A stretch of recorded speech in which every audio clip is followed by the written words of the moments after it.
Good morning, my friends. Welcome back to the Nomad Strength Show. Today we are talking to Austin Jochum, one of my favorite coaches I've come across in the last few months on Instagram. His Instagram is loaded with great coaching and training content, as well as an unstoppable barrage of hilarious memes. In this episode, we discuss Austin's journey in the strength and conditioning world. He was an athlete and now a coach, from initially following the traditional strength and conditioning methods to developing really his own kind of unique perspective on a lot of things. He emphasizes the importance of movement practice and problem solving and athlete-centered coaching, which I really enjoyed hearing about and appreciate. What I really enjoyed was the idea of highlighting the need for coaches to question their own beliefs in strength conditioning, and also, not take themselves too seriously. It's a profession riddled with that. This means exploring the value of trying different methodologies in training, and then having the benefits of blending a lot of these different approaches. He also shares his experience of starting a gym and sleeping on the floor of that gym for years while he was building the business. And then we wrap up by highlighting the value of creating content consistently for young coaches if you want to make it as a coach, especially in the online space. So if you want to follow Austin's socials or his online program, check the links in the show notes. I'll have them all up there for you. This episode today is sponsored by Selway Archery Products. Drew Kohlhofer and his family offer amazing craft traditional bow quivers, and they've been a huge part of the traditional archery community for years. They've hooked me up with amazing rawhide custom quiver for my recurve. It's got the Nomad Strength icon laser engraved on it. You can get your own custom one made like that, or any of the in-stock rawhide or plastic hood quivers that he's got available on the site. So go check out selwayarcheryproducts.com. Support the companies that support the show. There's several of them, and we always appreciate any time we can send people to them to help out their business. So with that being said, let's get into the show.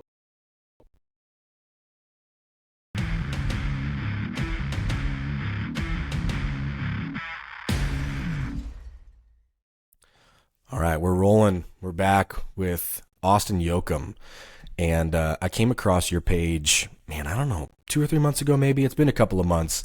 And it was the video, I remember this, the video that sucked me in was you calling out a baseball coach guy for doing like a bunch of just ridiculous drills with guys talking about intensity and whatnot. And so I'm like, immediately then, I'm like, all right, I like this. And I noticed that you had, I don't know if you still have it up, but you were the boogeyman of strength and conditioning. Yeah. And so first of all, dude, thank you for making time. I'm pumped to get into all that with you, but I want to know why you are the boogeyman.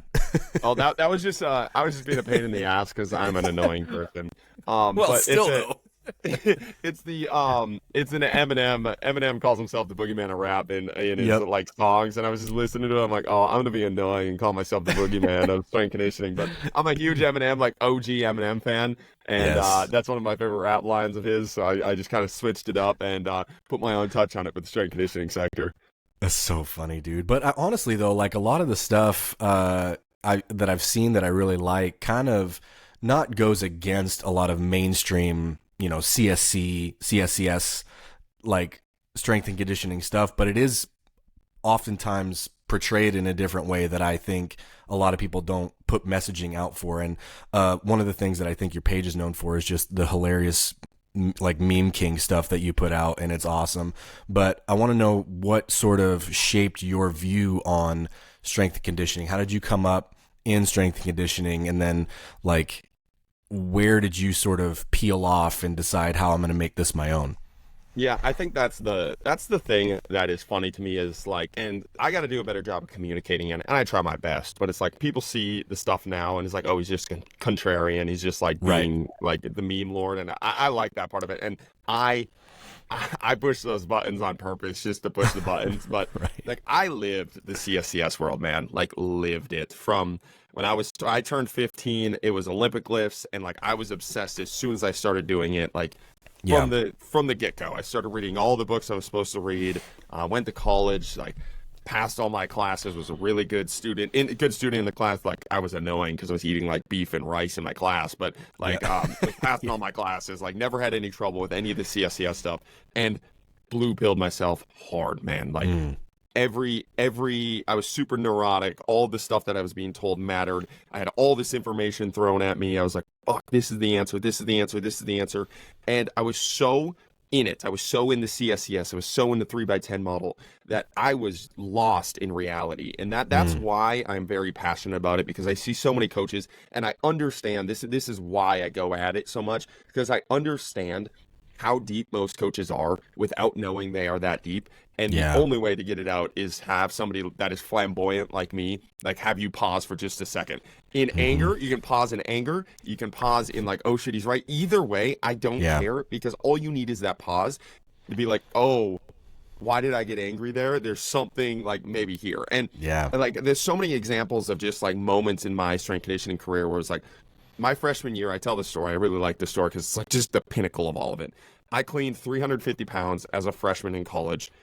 Got done doing it. I look to my left and there's a senior linebacker who is doing an upright row, like 185. Like it looks disgusting. Like he's barely getting under, front squatting it up, getting it. And I looked around in this weight room and I'm like, I'm going to fuck everybody up. Like I'm going to be like God's gift. Like I'm going to destroy. Just because we had a really good strength conditioning program in high school, I had big, broad shoulders. Like I was just built to like move trucks, right? Like that's what I was built to do. I look around, see all this. We go to practice literally a couple hours later, and I meet that same linebacker in the hole. The very first practice, he lights me the fuck up, man. Like lights me up. He meets me in the hole, lights me up. He pats me on the head and says, "You got it next time, bud." And like I got the "You got it next time, bud" by the senior, who just like put me in a different world. Just a man. Just a man. And just dad bod like looking dude. And I was like, man, there is a different level to like, it was the first time I had been red pilled just a little, because I was forced to be red pilled. Like I was so blue pilled that like, if I just get my cleanup, I'm going to be the greatest athlete in the world. And that's what I spent all of my time doing until I was blatantly showed that it doesn't matter. And I think that is why I like talking about this stuff so much, because when you are a coach, a lot of times you are not forced to have those red pill moments. And a lot of coaches take so many steps removed from actually playing the sports and actually doing the things that would force them to have these red pill moments, to where they sit and argue about Olympic lifts and how to get them up and how to squat more and how to do these things. I'm like, man, go onto the field, step up to the free throw line, like go onto the court and see if any of these things that you guys are arguing about matter. And most of the time they don't. And that's why I try to be very passionate about it and try to live that aspect and be kind of the bridge between the athlete and the coach, and be like that athlete coach, which I think most of us should. I think most of us should embody the movement practices we preach much more than we talk about them. Yeah, and I think that's spot on too, because one of the things I noticed even just in the last couple of months of following you guys is, and I love this, is how much actual just athletic moving around, playing sport type stuff that you guys do in the gym. Like what, you know, it looks like it's all, and correct me if I'm wrong, it looks like that's kind of what you guys do for part of warm up type stuff, is just get out and run around and change direction and jump and throw and like do all this stuff that in so many like actual what you can consider classical strength conditioning programs, like that stuff doesn't exist in the training session. They're relegating that to just being out on the field. But it's like, if you want sport specific stuff, do change of direction, do this kind of stuff incorporated with how you train also. And that, I think people take that and it's like, okay, sport specific means ladder drills. It's like, no, it means like running and sprinting and being an athlete. I mean, you should be an athlete. Doing athletic things, right? I mean, it's crazy. And that's the thing too, though, is like coaches, and this is what I talk about, like one step removed. Like if I looked at my page when I was in college and blue pilled as heck, I would hate myself. I'm like, it's all a waste of time. And this is what so many coaches, it's all a waste of time. They're just playing, they're goofing around. And I wouldn't be able to see the stimulus being done. And this is something that I'm very passionate about, like preaching, is stimulus is stimulus, man. Like when they're doing these sprints, just because they're smiling and they're having fun doing them, or they're getting into awkward athletic positions, they're still getting a ton of sprints done. They're still getting a ton Yeah. of jumps done. They're still getting a ton of landing done. They're still getting a ton of change of direction and agility done. And so many times, like the forces and the reps and the velocities that we're getting from this stuff is way Yeah. higher than what we were doing in the traditional method. So we're still getting a max output, max stimulus stuff done. It's just in a way that is a lot more athletic, a lot more organic, and makes athletes want to show up to training, which I feel like is such an important piece to training that we don't talk about, man. It's just Yeah. like we kill movement practice for athletes so often. One of the badges of honor that I see, and it's so gross to me, in strength conditioning, in the college sector specifically, it's like athletes on a football team will go up to strength coaches all the time and they'll be like, man, coach, as soon as I'm done with this, I'm never lifting again. Like, I'm never doing legs again. You're like, Yeah. and like, and that's a badge of honor in the strength conditioning. It's like, yeah, my workouts are fucking hard, dude. Like, yeah, Yep. like you'll never, yeah. And they smile and dap it up. I'm like, bro, that your one job is movement practice. And Yep. they are telling you they hate it so much that when they are done with you, they will never do it again. That's insane. That's insanity. And we wear that as a badge of honor rather than just a massive red flag to, wow, our sessions suck, man. Like, we should change this up. So many athletes we have, they'll graduate. Like, we're at a point where we're 7 years into this now, 6, 7. I'm blanking on my years now. 6, I think 6, 7-ish years into it now, to where we've had athletes for 4 years. They've graduated and they still have trained with us 2+ years after, strictly because they enjoyed the movement session. They're not even training it for anything more. Like, and that to me, that's a sign of, okay, we're doing something right here, because it's about the longevity of that athlete's career and their life, man. It's the 40 years, not the 4-week program that you got them on. So when did that change? You know, you mentioned that moment as a freshman. Like, what was the process of you kind of becoming this version of yourself now in how you think about training? Because you mentioned, like, it was, I want to build up my clean so that's the metric that's going to make me the most successful, right? And that was maybe the first instance. But what were some of those other things along the way that helped kind of shape how you thought about this from an athlete perspective too? Then how that transitions into you as a coach. Yeah, there were so many moments like that.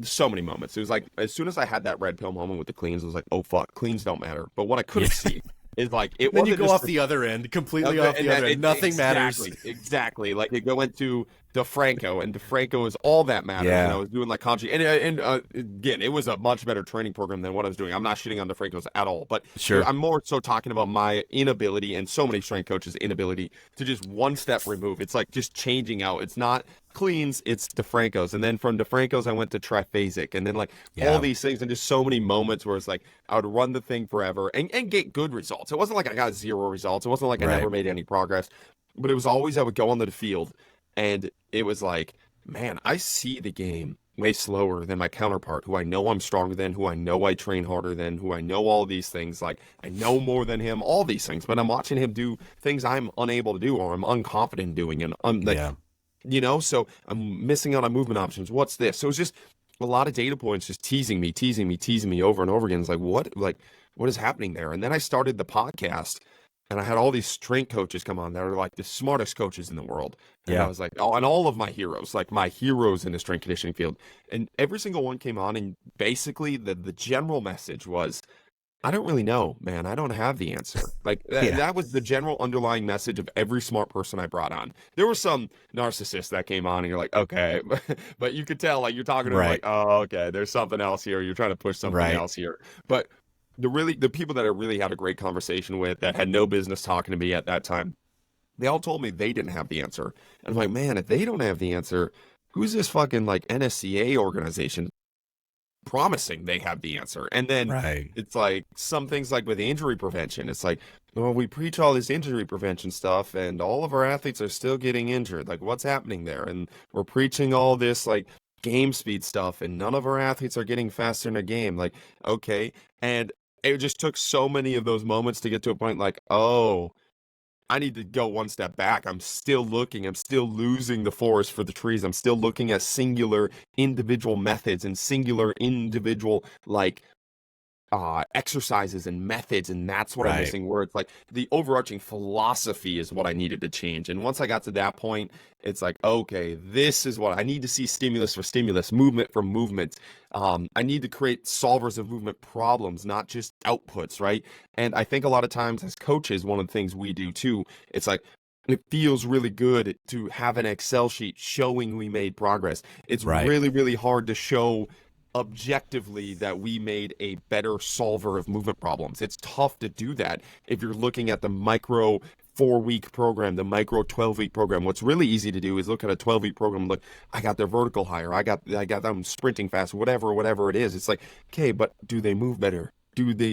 Are they closer to their goals than they were before? And if they're just like a freak and they just want to like go dunk, that's a different piece. But they're Right. trying to be an athlete, or they're just trying to move better, or they're trying to feel, but whatever it is for them. But I wasn't looking at that. And I think a lot of coaches don't. It's much easier to look at a 12-week program and be like, look at all this progress I made, especially in the college sector, where it's like, that's all strength coaches or all admin and head strength or head football coaches, head sport coaches care about is these Excel sheets you bring them Right. that show them, hey, you should keep me. You shouldn't fire me because look at all my progress I made, right? Yep. So like that's why I think a lot of coaches get lost in why you're actually doing it. We say we're doing it for the athlete, but really we're doing it for a paycheck. And I think if we can take one step back and admit that and look at things from a different perspective, things change a lot, and you can have a much better relationship with your athletes and their movement practice and still get the results. That's the thing. I don't want to sound like the movement yogi where none of the jumping matters, none of the sprinting Right. matters. You still get that. Like that's the Yeah. best part. It's not, you don't throw that out with the bathwater, but you still get all these good pieces. Now you're just creating it in a much more organic way that's actually getting them closer to their goal. So who were some of those, because I had this very similar type of experience, like came from the sports performance thing. It was all sports specific or sports performance based programming, right? Like I did the college sports thing as well. So that was the world I lived in. When I got out, I was like, oh, this shiny CrossFit thing over here is similar-ish, but it's different. I'm going to go try this. And then you just, every coach I speak to has some sort of, I guess I can't say every, because some guys just stay pigeonholed in the same thing for their whole lives. But a lot go through this peaks and valley thing of trying every single methodology or practice under the sun on complete opposite ends of the training spectrum. So it's like I did sports performance, I went to CrossFit, I got narrowed down farther into Olympic lifting, and it's like I'm going to forego the barbell altogether, and I'm not going to do anything other than kettlebells for 2 years, right? And it's like, and then I go RKC strong first stuff, and then it's like you realize all of these things sort of over time meld together. And that's kind of how you end up creating. It's like the Bruce Lee Jeet Kune Do, like take what works, get rid of what doesn't, and kind of create your own thing, which it seems like that's kind of the similar path that you took, like doing all of these things, recognizing these things that were missing from traditional strength and conditioning. So for me, through all that, I had like a couple of people that I can kind of point to and were like, these are really influential people that brought in a different perspective that I wasn't aware of. In the coaching space, or even maybe outside of fitness a little bit too. Like, did you have any of those people that when you're kind of transitioning through this, you're like, they brought a way of thinking into this that I had not considered before? Oh, 100%. And first off, I think that journey needs to happen. That's another thing. I've been talking to Jake. Mm-hmm. Do you know who Jake Torre is? I don't know if I do. Okay, he's a legend. If you can Jake on, Jake's the freaking man. But Okay. Jake and I were know. talking. We're pretty good buds, and we were talking on a podcast. We're like, now the kind of edgy thing to do is just reject everything. Like, Yeah. 'cause Jake and I talk. Will does it too. It's just like, it's kind of like taking that step back. It's everything you and I are talking about, like taking the step back, kind of blending everything. But you can't blend everything up if you don't know Right. everything, if you don't experience everything. And that's kind of the thing with the young strength coach. I'm 27, so I get like I'm young for a lot of strength coaches, but now there's this wave of like 21 to like 25-year-olds that kind of look up to Jake and look up to me, look up to Will, but they're trying to skip a step. And this is one of the dangers of skipping that step is you can't really just throw out everything. You actually have to go try it. And I really believe there is a time frame. This is one of the things I tell. We do a lot of consulting with younger strength coaches, and it's like biggest thing I tell them is go pursue something to the maximum, go drink the freaking Kool-Aid. Just don't get stuck drinking the Kool-Aid. That's the biggest thing. Don't get stuck drinking the Kool-Aid. But I want you to go drink that, especially from 18 to like 25, because you need to. You need to go be an idiot. You need to go drink the Kool-Aid. You need to go believe in something crazy, like knees over, even if it is knees over toes, whatever it is for you, like go believe in something hardcore.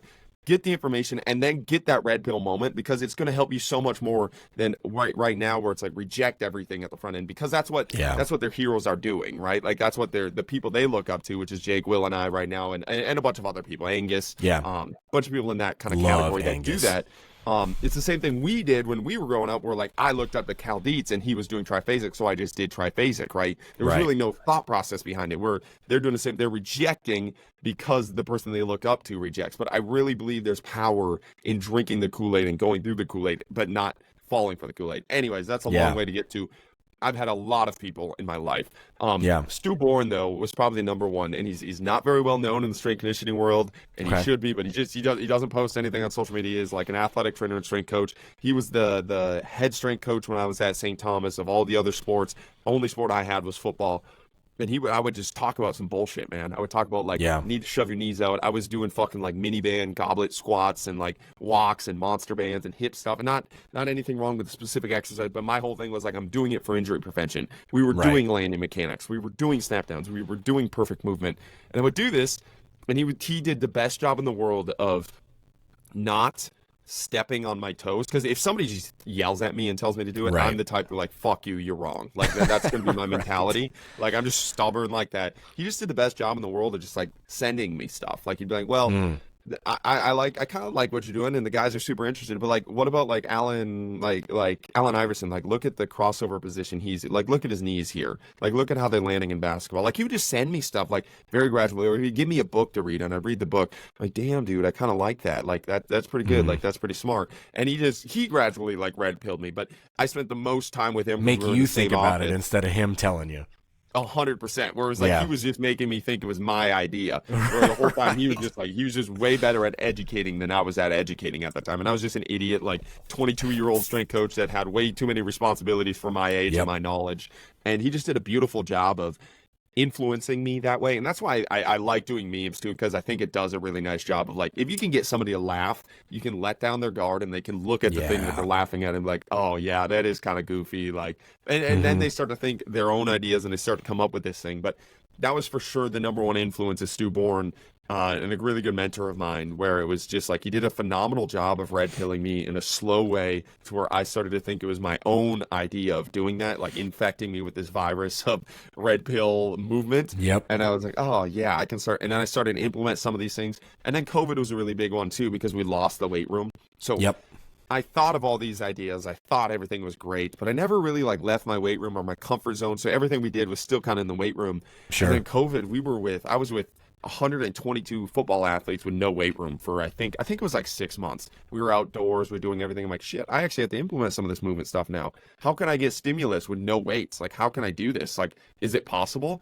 And we did a bunch of depth drops, we did a bunch of like sprinting, we did a bunch of movement stuff. And when COVID was done and we went back into the weight room, all of our athletes were feeling better, squatting more, jumping higher, sprinting faster, moving better. I was like, oh my God, there is something here. I was like, I got data, let's go. So that was a big piece of like that whole kind of red pill thought process, is just slowly being implemented or influenced with the ideas, and then actually being forced to leave my own ideas, which as shitty as the COVID period was, it was really great for my own personal development, because I was forced to implement the ideas I was talking about and thinking about. I think you said something really interesting there, where if I was to maybe distill a lot of the issues in the higher end of things in strength and conditioning down to kind of maybe a single thought, it's how serious everybody takes themselves. You know what I mean? I think that becomes a very big problem, especially the higher up you get on sort of the ladder.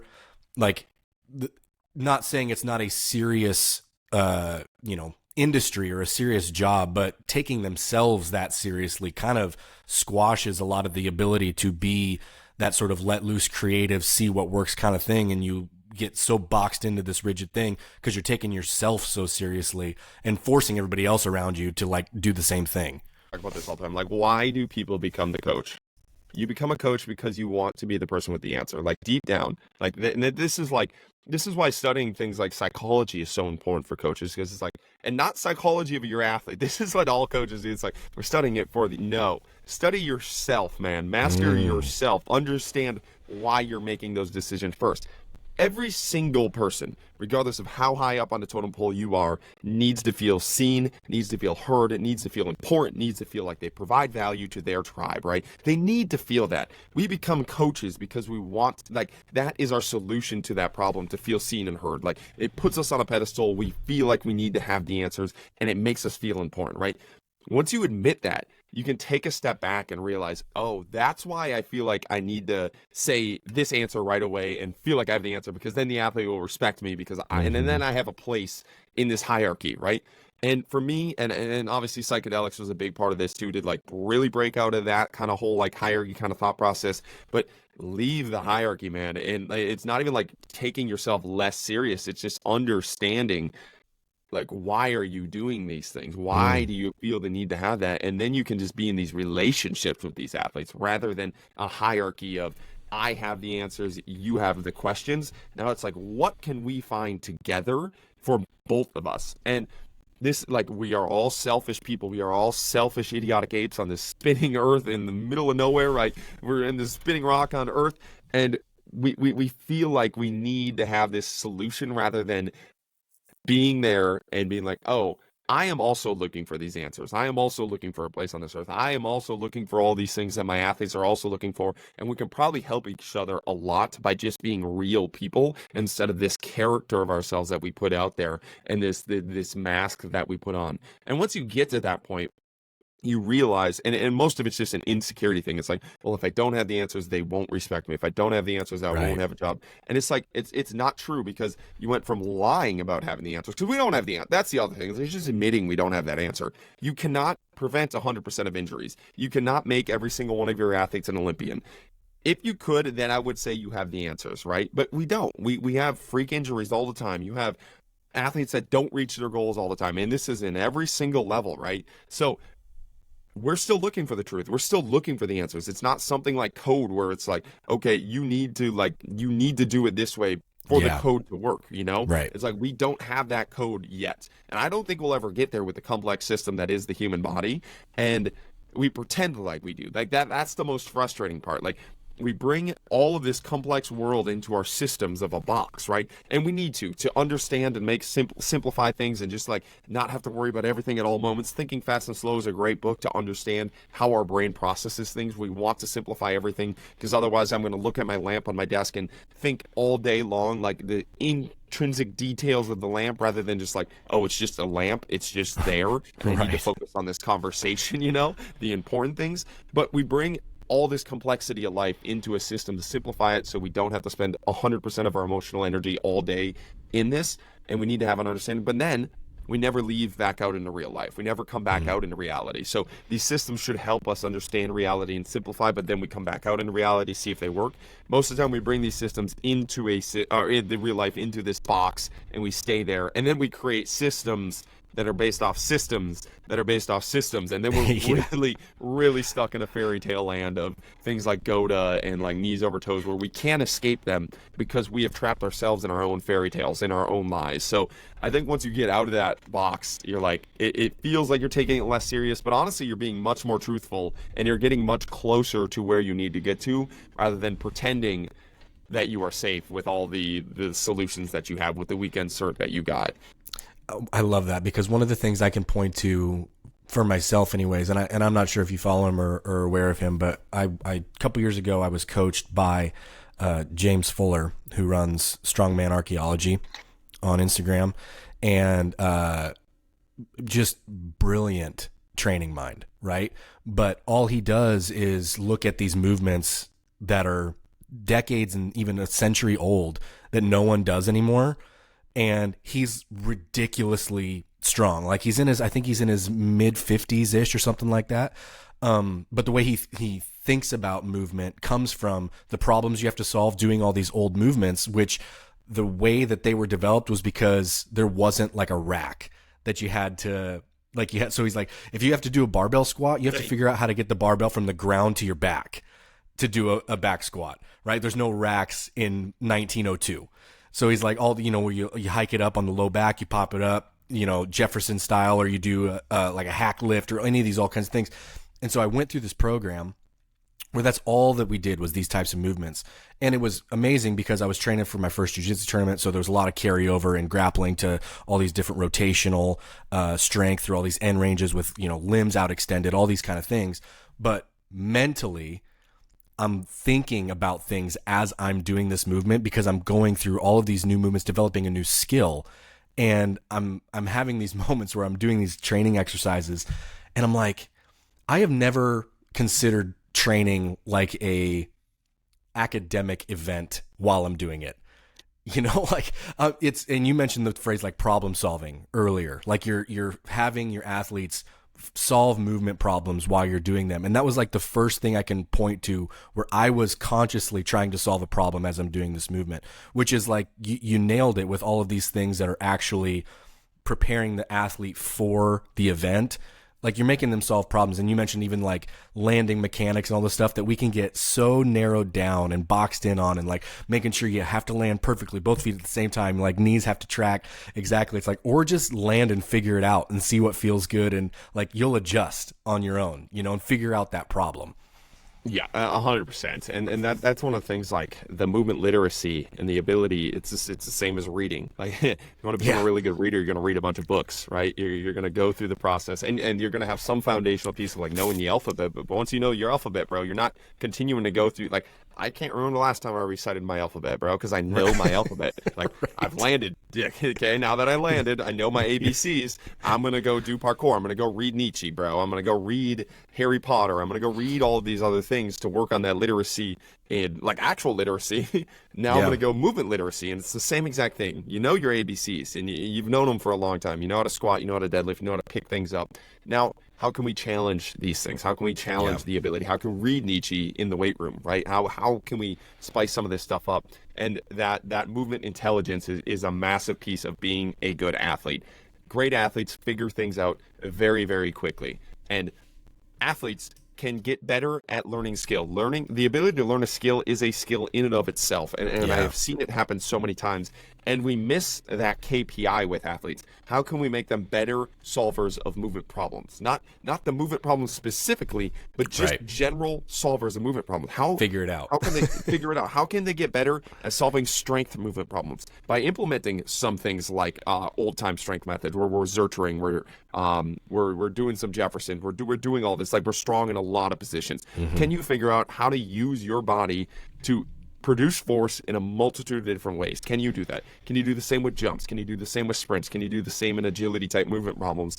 And I really believe there is a big piece there to mastering and practicing the ability to read different books of movements on the field, in the weight room.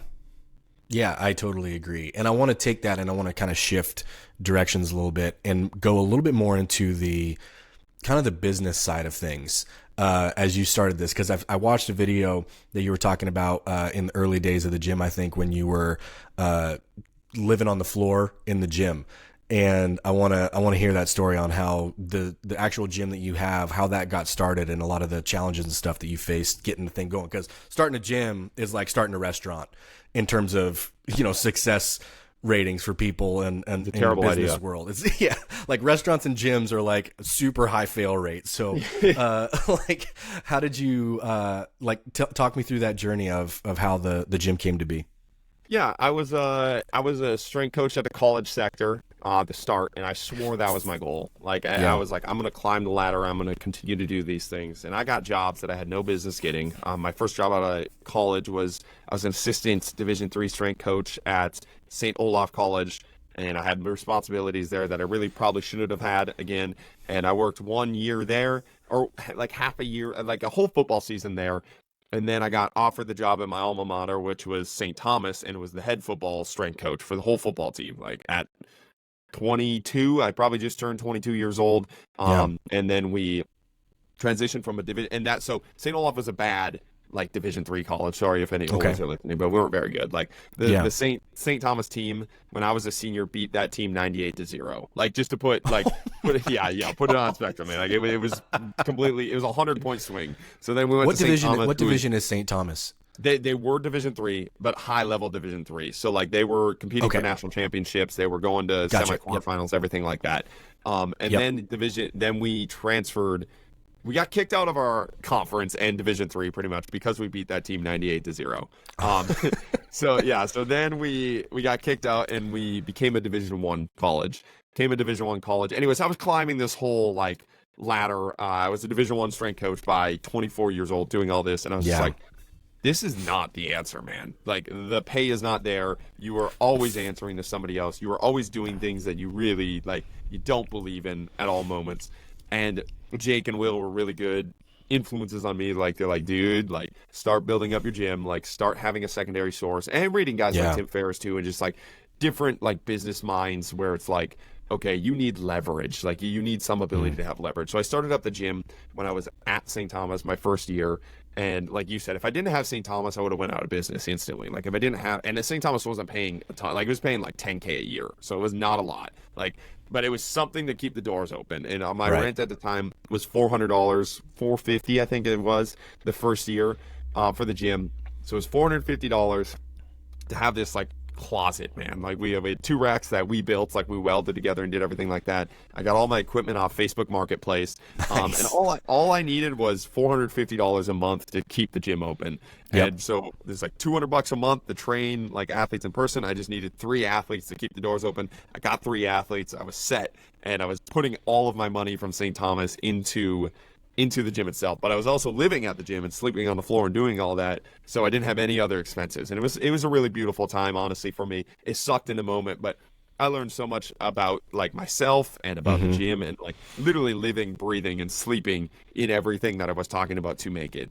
But there's also just a part of it where I just had like an ignorant self-belief in what I was doing. And Nietzsche talked about that too, is like when you're on the path, when you are doing the thing that you want to do, like there is no question, there's not a motivation, there's just something there. And he talks about trusting the gut, trusting the intuition, and how modern society, and this is modern society for him, trains you to not trust your intuition, trains you to like do things that you know are not necessarily right. And then after 10 years of doing that, you don't have this voice within you that you trust anymore because you have told it no repeatedly over and over again. So it dulls itself, right? And I just haven't had a background like that. I've always had the thing where I feel something like, I got to go act on that. Like, well, why do I feel that? I'm not sure. Why do I have this belief in this? I have no idea, but I do. So I'm going to go do it. And I started acting on that belief and just continually followed that voice throughout. And there were so many moments where it was like, it makes no sense to continue to do this. It makes no sense to continue to post on Instagram. It makes no sense to like what are you doing? Like business wise, it doesn't make any sense to keep doing these things. But I had a voice in me, continue to do it. And there was just a click. There was moments, and I'm like, oh, this is it. And then everything kind of took off from there. But yeah, there was a 4-year period where we were sleeping at the gym and making $400 a month that did not go to just straight rent, and that was just rent for the gym. That was the only money that I had. I had like $200 a month trying to buy food and gas and everything like that. That's amazing, because I think that's the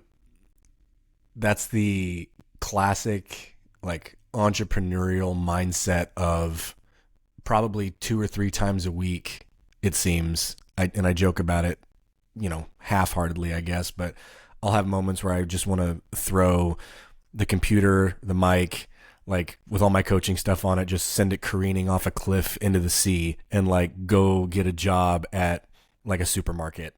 Just be like, take this away. Like this will be easier if I go do this over here. But then that usually fades. And it's like, that actually brings about the times where some of the best creative moments happen that translate into things that actually help the business.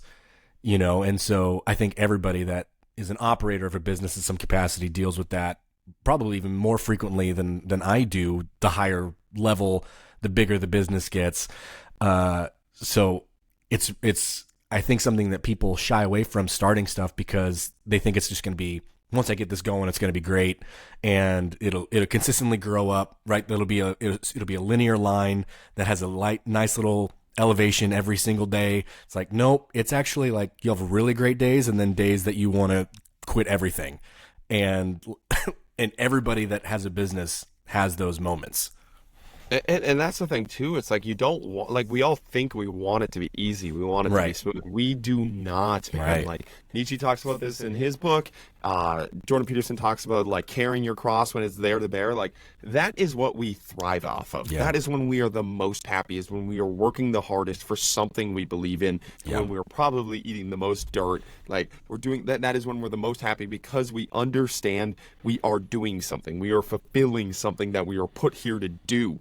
And I think a lot of people just misconstrue. They're like, oh man, this sucks. This is hard. And it is, but it is not better when things are better. It is like you just got to learn to enjoy that part of it and understand that it is part of the journey. It is not failure. It is not, you need to go do something easier. I promise 99.99% of people are not going to be happier doing something easier, doing something that is a cleaner path. You're not. You're going to like have more external instant results, but your internal is going to be like, dude, we had a straight up message from whatever the universe, whatever you believe in, to go do the thing that you were doing, and now you're not doing that anymore. And now you got to sit with that, and a lot of people sit with that, and it's just you numb that, like you numb it over and over again, so you don't have to listen to it. But I promise, man, the easy days are not worth it. And that's why, like, even right now, like when the gym is at the highest moments it is at, it's like I got to go find a new challenge because it's almost like it's too easy. It's like it's not fulfilling. It's not the thing. And that's not even like an ego. It's not like our gym has reached ridiculous levels of success. It's not even at that. It's just so much easier than sleeping on the gym floor, right? You know, like it's easier than that, but it's less fulfilling because you're not doing that. You have less of a direction. It's like, okay, what's the next thing I have to do to go sleep on the gym floor? Like, and that's what I'm searching for continually. And not only that, but and I've heard this put a different way, and I'll tell you the analogy. I've said it, I think, on this show a handful of times, but you'll probably look back on those times of when you're on the gym floor as like the best times that you had. You know what I mean? And the analogy was, I'm out west, I'm a hunter, so I listen to a lot of like hunting podcasts, right, and everything. And Stephen Riello, who runs Meat Eater, has a great story that he was telling about, when he went on a trip to Disneyland with his kids. He's like, when you remember going back to like an amusement park, and in the moment you think like this roller coaster is the greatest thing ever. It's the peak of happiness while you're on this roller coaster. He's like, in 20 years, you won't even remember the feeling of being on that roller coaster. But he's like, but I can tell you that the times when we were hunting in the backcountry, we're 10 miles away from anybody. It's snowing. Our feet are soaked. We're miserable. We're cussing each other out. And we get back and we'll look back on those as like the most fun times we ever had. Like those times where you're absolutely miserable and suffering through something is the times you look back on and you're like, that was actually amazing. That I remember that so vividly. It was so great. And you don't actually remember the things that you think in the moment are like peak because it's so fleeting. It's just like a kind of a superficial happiness almost.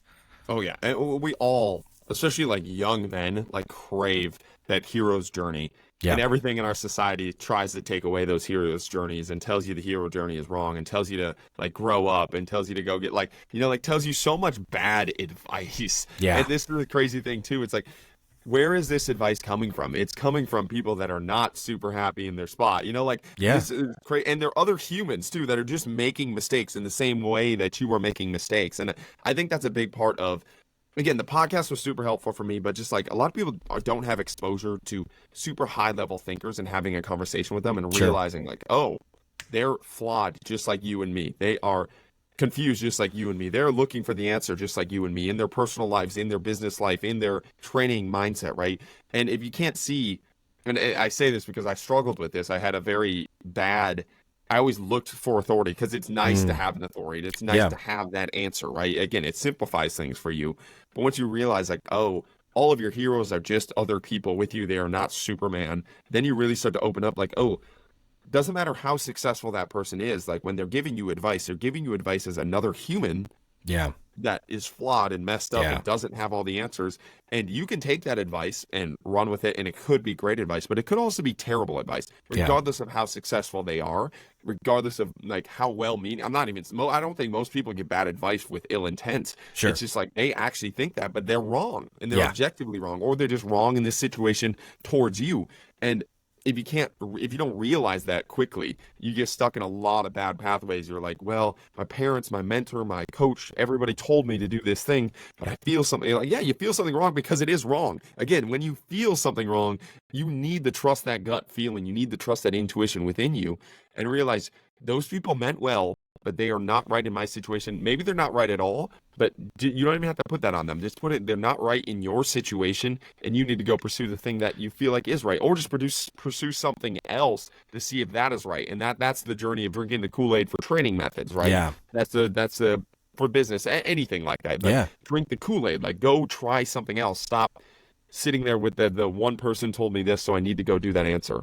And you can actually take that in another direction of maybe you need to be able to separate the person from sometimes the things that they say as advice goes, because you're like, this one little thing actually is very helpful and this can be very good, but maybe like 80% of the other stuff they say doesn't apply or is straight up bananas, right? But like this actually is helpful and applicable to me right now, but that doesn't mean I'm all for whatever this person says over here. They just had like one good point that I'm like, that actually is a good point. I can use that over here for this thing, and not be the person that's, if I agree with this person on one thing, now that means I'm listening to them on everything. Bro, and even on that point too, is like, when did you get that advice from the person? Like, I get really freaking good advice when I take a 1 milligram piece of nicotine gum. I have caffeine in my system, and I'm microdosed up, and I'm the best advice giver ever. You catch me on a bad day of sleep and no caffeine, and I talk to you and I give you advice, it's probably the worst advice in the world. So, and that's the same person even, you know? Right. So it's like, when were you getting in this advice? What were they going through? What kind of mood were they in? That type of stuff too. So it's just, I think that's a big piece. And again, like you said, once you get to that point, you can listen to people. It's not, you don't throw everything out everybody ever tells you. That's just stupid. Like there are people that can give you really good advice, but if it doesn't feel right, again, just listen to the advice, write it down, sit with that advice, and then take the good pieces like you were talking about and throw away the stuff that you don't value in that moment. And that doesn't mean that the advice is wrong for the eternity of time too. Maybe like there's so many times where a coach has told me advice that was bad for me in that moment, that now I look back on it, it's like, oh, that's good advice for where I'm at currently with my business, where I'm at in my training, currently where I'm at as an athlete. But and that's something we have to realize as coaches too. It's like the best example of that is like 40-year-old plus coaches telling young athletes they need to train like 40-year-olds. No, dude. Yeah. You need to train like a 40-year-old because you are 40 and you don't feel good and you had all of this and you already had your athletic success. That athlete does not need to train like you, and they are not getting anything from the way that you're preaching movement. And I understand why you view movement that way, but you are not in the same stage that they are at. And exactly. That's just a simple training like way to tie all of that up. It's like, man, just realize when and where that advice is coming from. And the other way around too, like the 22-year-old who's coaching that is trying to tell the 30-something-year-old dad with 2 kids under 5, like myself, it's like, you need to be up at 5:30, follow this morning routine, and like get your hour. Like it's like, dude, you don't get it at all. I got 3 hours of sleep last night. That is screaming the baby. last thing that's happening today. Yeah. So funny, man.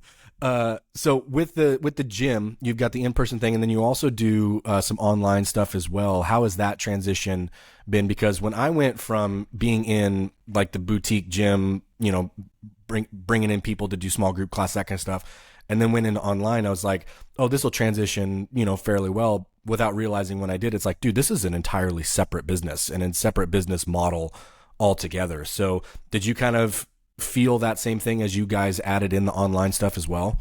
Yeah. So honestly, we started our online stuff first. Oh, there you go. Went the other way. And I swore it off for the longest time. I swore it off. I'm like, I'm never going to do that again. I wanted to be the Division I strength coach, and everybody else. This is a good piece of bad advice I was given. It's like, people will laugh at you if you're an online trainer. You'll never make it in the strength conditioning world if you're an online trainer. Yeah. And I was like, yeah, dude, like, fuck those guys. Like, that's all, it's all bullshit. Like, why am I doing that? Yeah, I like that.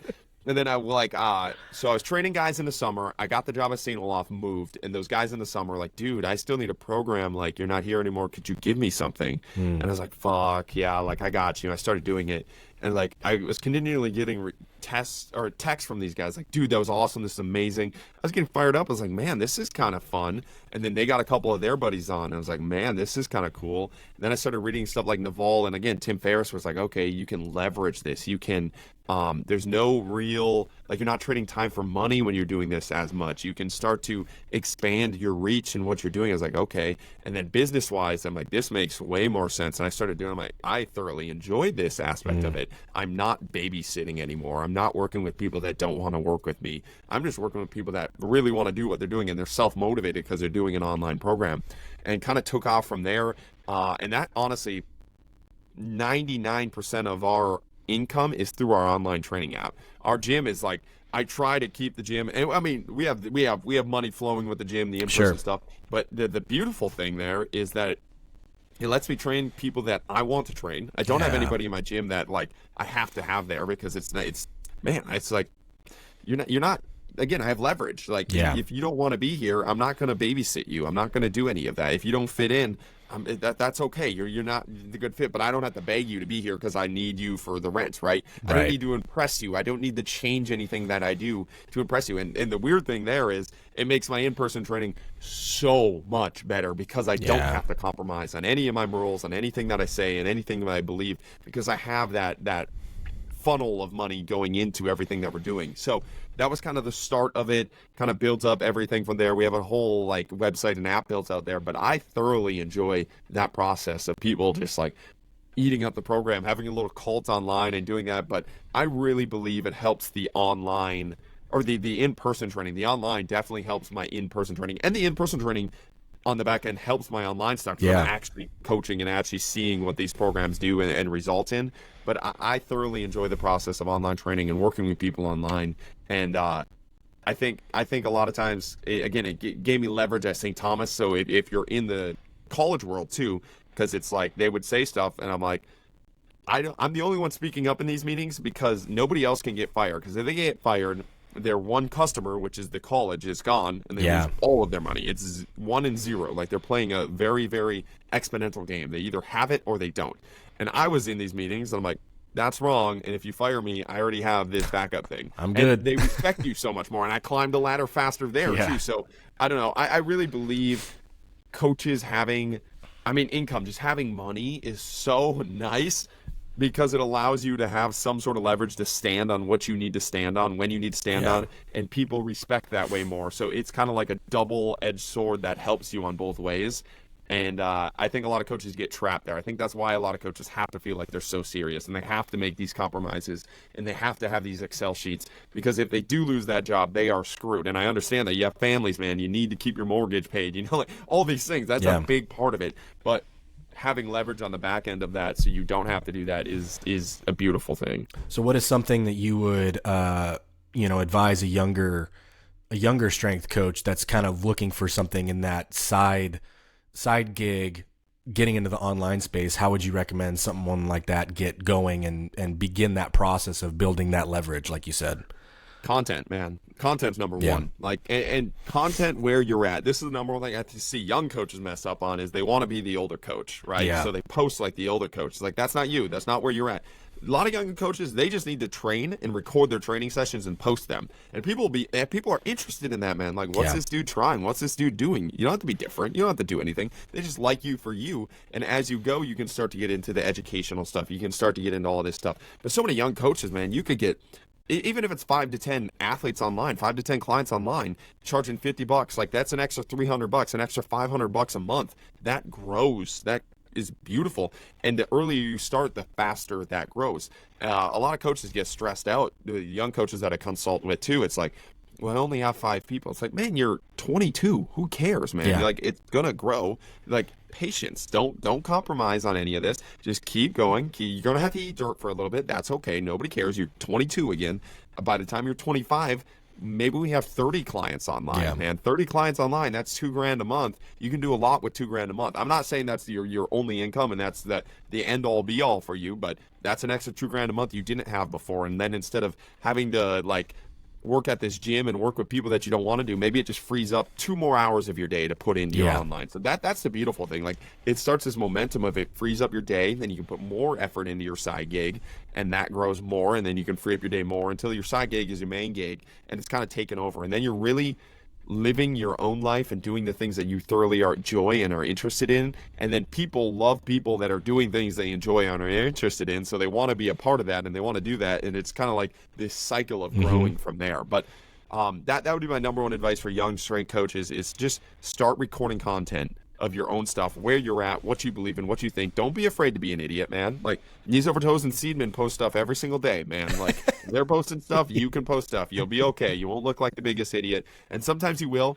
And that's the beautiful thing about social media. It's an automatic audit, bro. If you put out something stupid, people are going to tell you it's stupid, then you learn, okay? That's beautiful. I learned so much. I learned so much already. And it makes you better at weaponizing your ability to write. It makes you better at weaponizing your ability to convey what you want to convey, and then that helps your in-person training, right? So it's all kind of together. It's just leveling up yourself. That's a big thing that I focus on, especially with young strength coaches. Level up yourself, level up your ability to communicate. Have a podcast, not for the fact that the podcast is going to make it and become the next Joe Rogan. Maybe it does. That's beautiful. That's the best case scenario.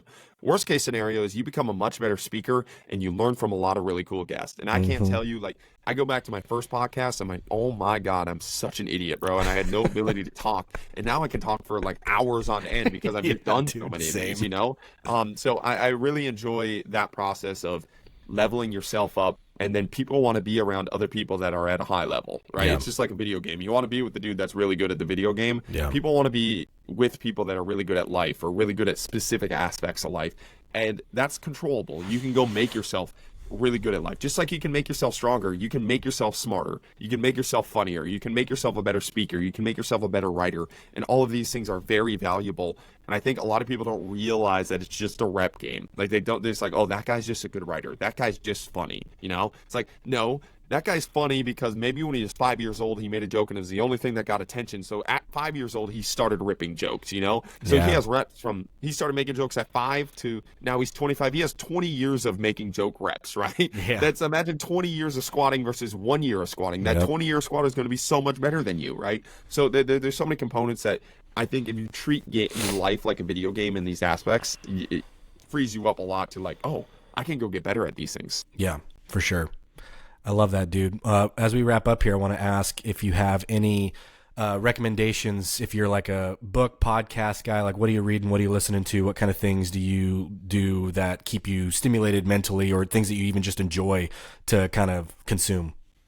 Yeah, I'm a big book guy. I got like books all over my place. I've been in this geeky, niche kind of like spot, and I think Thinking Fast and Slow is a really good book. I think science fiction's good. I have so many like books that I read all the time. I think this is one of the like things when I was in my bed one time and I was scrolling through TikTok, and I have a bookcase right next to my bed with all like the smartest people in the world. This is their life work next to me, and I'm scrolling on TikTok, and I was like, bro, I have the smartest people in the world, and their entire life work said they spent years writing from generations of humans next to me, and I'm scrolling on TikTok. It's like, I don't bring my phone to my room anymore. Like, it's all about just like, I need to read before bed. So I read every single day.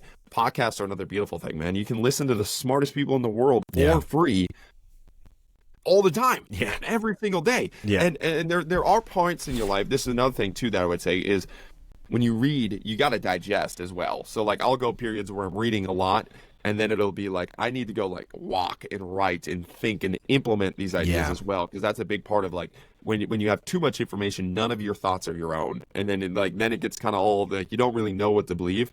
And Nishi talked about this in the book too, where he's talking about when he wrote a book, he would get rid of all other books in his house. He wouldn't have a book in his house because books would influence his ideas, and he felt like he was saying other people's words. And man, think about this, like books nowadays, nobody reads books because they give too little information at too slow of pace, right? That's how, like, because we can get all that information in a 5-minute video. Like, that's what we think. So it's like Nietzsche was scared that books gave too much information to influence him. Now we live in a society where books give too slow of information, and we're just spammed with information all over the day. So it's like, at some point you need to get rid of all information and just think, okay, what are my thoughts? What do I believe in? How can I kind of piece some of this together? And I think Range is a really good book about that. So I'm going on a rant here. Range is a really good book because it's talking about how a lot of best people in the world, they take two separate ideas. They take like a Nietzsche and a Harry Potter book, and they make a crazy connection in the middle that nobody else has made before. And that is your magic right there. But you don't do that without consuming first these two things and then thinking about these two things separately to find that middle ground. And I think that's where a lot of people can find a lot of magic, is get all the old information, all this information that's out there, but then spend time to make those new neurological connections that give you a different perspective that other people don't have. I love that, dude. Dude, we crushed that. Oh yeah.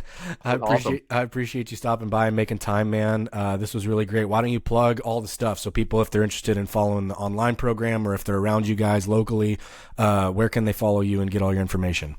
Yeah, it's just Austin Jochum on everything. If you're interested, you're interested. If not, you're not. That's okay. Cool. That's cool too. If you think I'm an idiot, that's all right too. I get that. I get that aspect. College me would have thought I was an idiot as well. So yeah, it's just Austin Jochum on all social medias.